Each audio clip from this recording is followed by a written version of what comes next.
tomorrow, the NCAA basketball tournament is starting, commonly referred to as March Madness, and I have printed out before me a schedule of all the games that are going to happen, called a bracket. So here's all the games. There's going to be 63 games played and one winner crowned at the end of all this. It starts tomorrow. Well, if you're feeling lucky, if you think you could predict who's going to win, there are some big prizes out there for you. In fact, I think I brought these on my trusty computer. There is a sports site advertising a $10 million prize if you can predict all the games correctly. Not just the winner, every single little game that gets played. You need to predict them all correctly. And if that's not enough for you, here's another one offering $1 million. And here is a listing of all the games that are going to be played. And all you have to do is go online and pick what you think the winners are going to be. And if you get them all right, well, you're going to be a little wealthier the next day. So how hard could it possibly be, right? I mean, there's only 63 games. Well, we're going to talk a little bit about how hard maybe this would be. So I'll put my bracket printout under my math cam. And a couple quick things. What we're really talking about here is probability. But let me zoom in on the very first game here. So tomorrow, there's going to be a series of games starting. On the first round, there are 32 games to be played. And here's the very first one. It's probably, might be a little too small for you to see. But here's Florida and Jackson State. They're going to play each other. And if you want to predict the winner of that game, well, what you'd have to do is do this to all the games. So what are the odds that you could get this one game predicted correctly? Well, the truth is you could argue, one team's better than another, and you think you know what's going to happen. But just for the sake of this illustration, let's say you have no clue or bias, and you're just going to do a 50-50 chance on each one. So if you give this a 50-50 chance that you're going to pick the right one, we could say for this particular game right there, you have a 1 out of 2 chance of getting it right.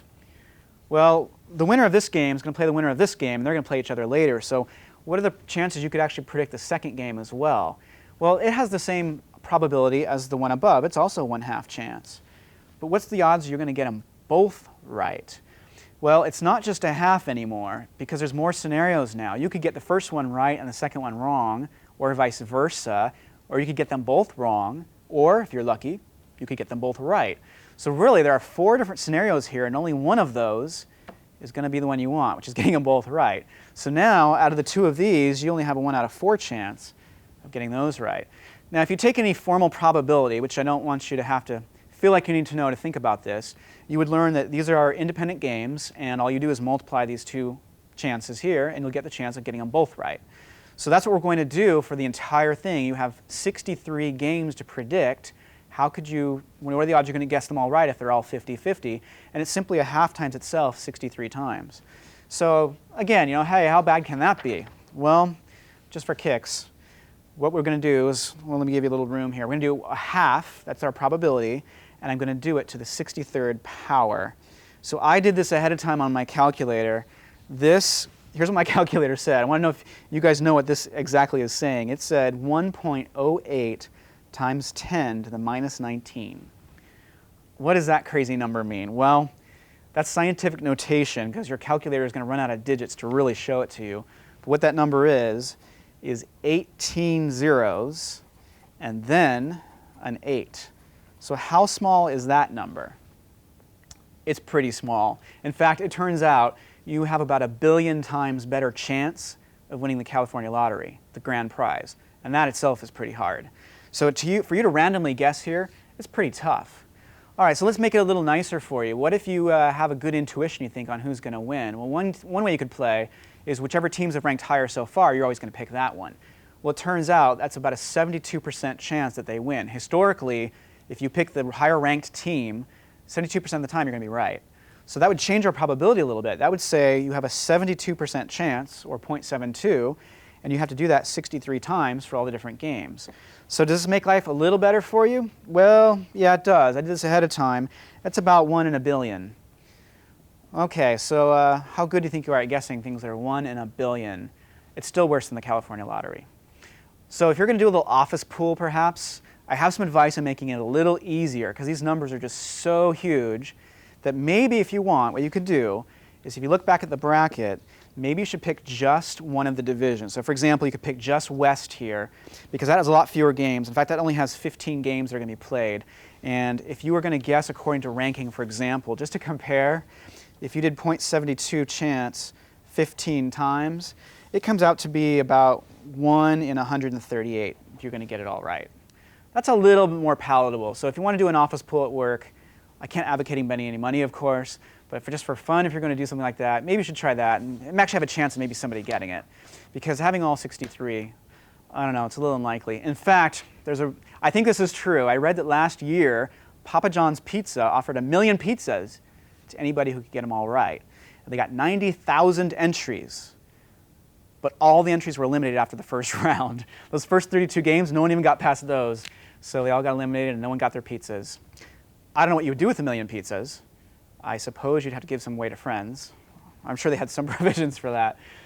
Anyway, so there you go. It starts tomorrow if you want to play around with the basketball games. And you know, it's free to join these little contests online, so you got nothing to lose. Might be kind of fun.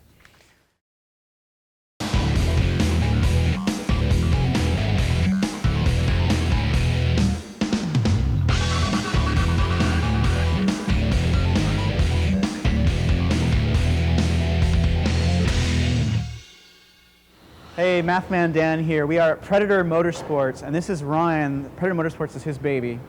Occasionally. Standing on the good days. Behind us is a disassembled Hummer H1, and we're going to look at a little of the math that happens behind the scenes, what they're doing here. So first of all, what are you doing to this poor H1? We're doing actually a full restoration. We're taking out the original inefficient 6.5 turbo diesel engine and putting a 6.6 Duramax diesel engine in there. And that doesn't sound like a huge difference in numbers, 6.5 versus 6.6, but it's a world of difference. I mean, this is state-of-the-art engine, puts out 24,000 PSI fuel pressure. We're able to control the variable vane turbo. I mean, there's so many different aspects of this engine that we can control now. Was the original one diesel? Yeah, original one was diesel too. This is just a better diesel. Oh, night and day difference. Night and day Okay, difference. so first of all, you were telling me about the horsepower. How much horsepower is this engine, do you know? It's about 300 to 330 horsepower stock. And that's measured right off the engine Right somehow. off the flywheel, yes. Okay, but you were saying that's not the horsepower you get to the wheels, basically. Correct. It's not very accurate, and the reason for that is you've got an entire driveline that goes past the engine that most manufacturers don't even take into consideration. So, which accounts for something called parasitic loss. And this parasitic loss is a calculation of horsepower and torque loss after the engine going through the transmission, the transfer case, the rear end, the geared hubs, which are unique on the H1 that aren't on a typical vehicle, but they're on this. And you're talking about a 41 to 42% parasitic loss, which is a substantial decrease in actual performance. And also that translates into fuel economy as well. So how do you guys measure the net horsepower you actually get out of the car? It's pretty basic. We put the engine on a dyno, and we get an accurate measurement on the dyno. So that it'll put out, let's say this one puts out 300 horsepower. Then after we do the conversion, we'll take the same vehicle, same engine, put it back on a dyno, and we'll take that, and it'll be a vehicle dyno this time instead of an engine dyno. So we'll dyno the rear wheels and come up with the horsepower figure there. Once we have those two figures, we can figure out what the percentage of loss is. And is there some way you analyze everything that's going on? You mentioned some tables of data you get somehow. Yeah, what's interesting is we can take an engine that gets, let's say hypothetically speaking, it gets 20 miles per gallon. Okay. And just bone stock. I can go in there and remap out the start of injection timing, the pulse width, the duration, the ambient air temperature inflow versus the output on the turbo. And I take all that information and I can modify it slightly and actually improve the fuel economy out of the truck, as well as improve the actual performance. So somehow there must be some math behind the scenes here that's going on and measuring all these different things, seeing how they affect everything else. Yes. Is it safe to say you probably wouldn't be able to tweak this thing as well as you do without all that going on? There's no way. You're dealing with roughly 150, 200 data tables. And imagine that old movie, The Matrix, where you have that screen of numbers. Wait, is that movie old already? Yeah, I think it's almost 8 years old. So you're looking at roughly 150 of these data tables. And you change one number in there and everything downstream and everything that's related to that window or that data table has been modified. So you can really screw up an engine if you're not careful. So I guess, as I understand, there are some computer components in here, and they're measuring all kinds of things, sensing all kinds of things, and you guys go in here and tweak them. Correct. And try and get not only more performance out of the engine, but you said you get actually better gas mileage as well. Correct. You've got the ECM on here. There's quite a few modules, but the most important one is the ECM. With the ECM, we're able to go in there and modify all these data tables that I just mentioned and get better fuel economy, get better horsepower, and they go hand in hand too. If you look at, for example, a lot of the Japanese engines, they're much more efficient. Their engines are a lot smaller than ours and historically put out better fuel economy. And their horsepower rating is about the same as a big lumbering V8 going down the road from Detroit. So a lot of that is in the tune, and actually the efficiency of the engine, the efficiency of the transmission and so forth, all these different components. But we can actually change the efficiency of the engine just through the ECM and changing these data tables. So we can take a vehicle that gets, in this case, we go from 10 to 12 miles per gallon, and we're going up to about 22 to 24 miles per gallon increase. Really, in a Hummer? And that's with the engine swap, and then also modifying the air intake, the restriction of the air intake, as well as the exhaust system, and also modifying the ECM. That's pretty good, though. Oh, it's phenomenal. Okay, so when this thing's all done and you put it all back together, how powerful is it going to be? 0 to 60 in about 4.3, 4.4 seconds. Faster than a Corvette. Not quite the handling of a Corvette, but definitely you got the wow factor when And you're going to get 20 miles a gallon out of this? Oh yeah, it'll get 22, 24 miles per gallon. All right, Ryan, I have one last question for you. Yeah. Can I have it? Yeah, of course. Just a little price we'll have to talk about later. All right. Ryan, thank you so much for sharing a little bit about what you do here. Appreciate it. A little math behind the scenes. Back in the studio, maybe I can show you guys a little more about what's going on here. In the meantime, thanks to Ryan at Predator Motorsports in Vista for talking to us today. I still haven't negotiated my vehicle out of them. No, everybody was so cool over there, and it was amazing to watch these Hummers just completely ripped apart, and they build them all back together, soup them up, and I mean, think about this. They make that car faster than a Corvette and almost double its gas mileage. It's amazing. So anyway, I was talking a little bit about the math, and there were some simple things in there, like percentages you had to worry about. He talked about parasitic loss. You had to think about the percentages of power that he lost by the time the energy got to the wheels, basically, because all the stuff has to go through, and some other simple percentages like that. But there were some other things at play as well. I'm actually going to show you a couple pictures here. Well, for starters, I found a picture of the engine they put in. This is the Duramax engine that he mentioned. It's huge. They put in there. This is one of their finished vehicles, if you are tempted to go over and buy one from them. He mentioned data tables, and I found this is probably similar to something they are using. This is taking readings from one of those onboard sensors, like basically a little computer in the vehicle, and you see the whole grid of data there, and then there's also a graph. This is very similar to something you'd see in a more advanced calculus class, actually. It's a 3D graph that they're using to help analyze all the information coming out of this thing. And Ryan mentioned that there's so much information, and you change one thing and it impacts something else, and that impacts something else. It's just too much to handle by hand. So they really need these computers to help them, and there's a lot of math going behind the scenes there. I mean, it's almost like they're using spreadsheets. If you ever had to use Excel or something for a job, it's one of those things where you have a number in a cell and it's linked to something else, and there's a formula in there, and you change this number, and that formula over there changes to something else, and then another formula gets modified.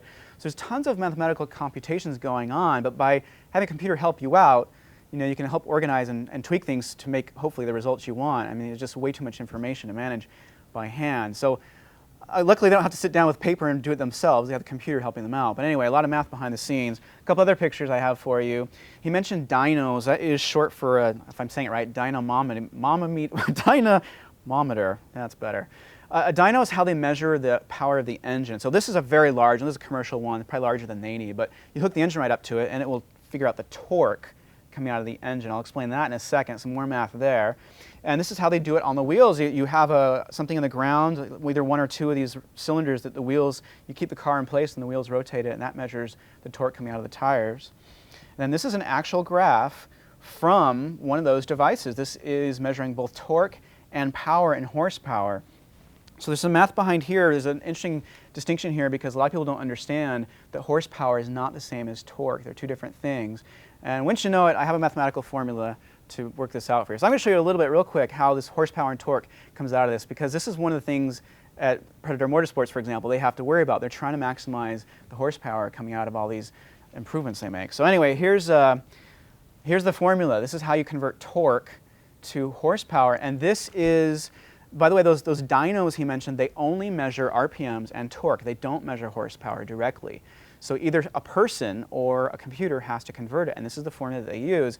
And if you're wondering where this formula came from, well, first a little bit on torque. Torque is a twisting rotational force. So it's kind of hard to picture because most forces we think of like pushing something or pulling something. A torque is twisting something, like taking a wrench and trying to turn a bolt. But one idea would be, if you've ever had to start a lawnmower where you grab the handle and you yank the cord, right? Well, the force you're using, you're just pulling in a linear motion, but inside it's wrapped around something and it's pulling it and turning it. That's like the idea, that the amount of force you would have to need to pull a rope around the thing would be the torque. So this device measures how much torque the engine is putting out, for instance, or the wheels, and it can determine the twisting force. So torque's in the formula. Torque is, I think it's, hold on, it's actually a vector, but it's measured as a number here, and it has to do with the radius of how far out you measure and the amount of force it takes to push. So it's force times the radius of distance that you're measuring. So the machine can measure that. Then you multiply by the RPMs, the revolutions per minute. So that you would set. So you would rev the engine up until it was going a certain RPM, and you would have the machine measure the torque. Now you see 2 pi in the formula. Why is that? Well, that's the circumference of a circle. And then you see 33,000 in the bottom. That seems kind of random. What's 33,000? Well, this is where horsepower comes from. Horsepower, it really was measured from a single horse, how much work it could do. And work is defined in physics as force times distance. So what happens is, if you took one horse and he was pulling up 100 pounds, up on a pulley or something, then the horse could walk 330 feet in a minute. That would be the equivalent of 1 power of 1 horse, on average, they said. So anyway, this has evolved. This is how our horsepower works now. And this is how they, if your car's rated for 300 horsepower, this is where it's coming from. So this formula does it for you. There's some simplified versions, but that's basically it. And I thought we could do a simple little example because that graph I showed you a second ago had a graph of both torque and horsepower. Well, the horsepower graph was gotten by using this formula. In fact, in the old days, they had to do it by hand. Somebody get the torque value, and someone would have to go and actually work on this formula, but computers now kind of help us out. But anyway, so I looked at that graph, and here was a typical thing. There was a torque of 450 foot-pounds. That's the units they use. It's like feet times pounds. And it was turning at 5,500 revolutions per minute, pretty fast for a car engine. So anyway, if you want to do it, we're going to go ahead and work out this little simple example. So torque, 450 foot-pounds, times the RPMs. That was 5,500 RPMs, times 2 pi, all over 33,000. This is what the computer's doing for these guys, and you get about 471 horsepower. That'd be pretty powerful for an engine, right? Well, unfortunately, as Ryan mentioned, the horsepower you get out of the engine isn't the same as the horsepower you get out of the final vehicle because, you lose power with all the stuff that has to do with the transmission and everything else. Hey, Mathman Dan here. We are at Predator Motorsports in Vista, and I have been looking at a little bit of the math involved. What they're doing here, they are souping up Hummers, actually, and Vince is here with me. How you doing? And this is a torn-apart Hummer H1, yes. right? And you're going to tell me a little bit about, well, for one thing, some of the angles you guys have to worry about when you're doing this, because, well, first of all, I'm looking at this engine, and you probably can't tell from here, but this engine is not straight. No. When they designed this vehicle way back when, they needed to get power from our transfer case here up to our front axles up here under our radiator stack. Okay. So what they had to do in order to sneak the drive shaft past and clear the air filter and the oil and all that stuff was actually move the engine. It's in about 5 to 10 degrees right of center. So that alone seems a little odd to me. It seems like Yes. you'd have to have things lined up. But apparently with the joints in here, it works just fine. Right. But then you were also showing that you guys have modified this quite a bit. I mean, this is a much bigger engine you put in here, and you have the same amount of space. So one thing, I see this exhaust here, and you guys have had to figure out a bunch of angles. I don't know if you can see it very well from there, but the angles, I mean, you have these bends, and you have a certain angle here. You guys had to measure for this, I take it. And Right. You are basically trying to fit this into the space of where a smaller one used to be? Yes, yes. The original stock motor was much smaller, and the exhaust was routed differently. It came down on the right side and then along the back and crossed over. So if I bought one from the Hummer store, Right. that's what it would Pick be. one up, right, be it's over going to here. come down this side over there. So- Some of the limitations we had was what we could bend here in our shop, what we Okay. could cut here in our shop. So we also have to clear the bodywork, which comes right through this area here. And then I have all my shift linkages, my parking brake, which is going to sit in this area when we put the body down.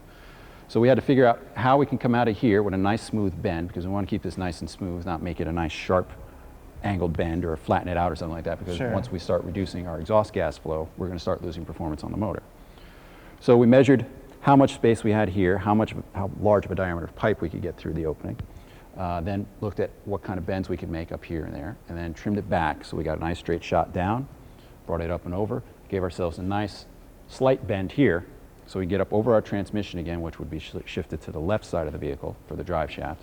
And then we bring it down and around and we come out. Now once we come out of the body, we have several options depending on what the customer wants. Exhausts, mufflers, maybe a stack for deep But water. this part has to fit. It looks very precise Yes, to me. very precise. So I saw back there your equipment. I mean, you guys actually had to bend this all yourself, get the Mm-hmm. angles just right, all the measurements just right. So not something I could do, I don't think, myself very easily. No, we actually, it was about a day's worth of work because we had to put the body down and figure out the dimension here, which was about 4 inches.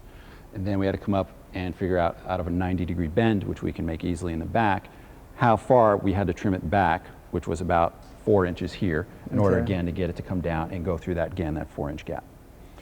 Then we needed to come back around along the frame rail. So again, using that same 90, we had to figure out how short or long to make this section, which again is straight pipe, to marry up with this piece, which we then needed to get over our transfer case. I was also seeing in the back there you had some equipment that you were actually cutting your own custom pieces, which Yes. I'm assuming will have to be very carefully measured and Yes. everything else. This has been very impressive, actually. I'm amazed you guys can rip these apart and modify them and put them back together again. Yeah, it's a lot of work. Thanks for talking today with us, Vince, about You're all welcome. this stuff you guys are doing here and some of the math that goes behind the scenes there. And back in the studio, we are going to look a little more of the math involved in these crazy Hummers they're making here at Predator Motorsports. I still can't believe they can put those things back together. But anyway, our friend there, he actually showed me, Vince, he actually showed me a couple of the things that they did. I actually saw the machine they used to cut out custom parts, and you know, they're doing this all themselves. I mean, I was watching the angles they had to do through, get the engine in this space, and anyway, I was very impressed.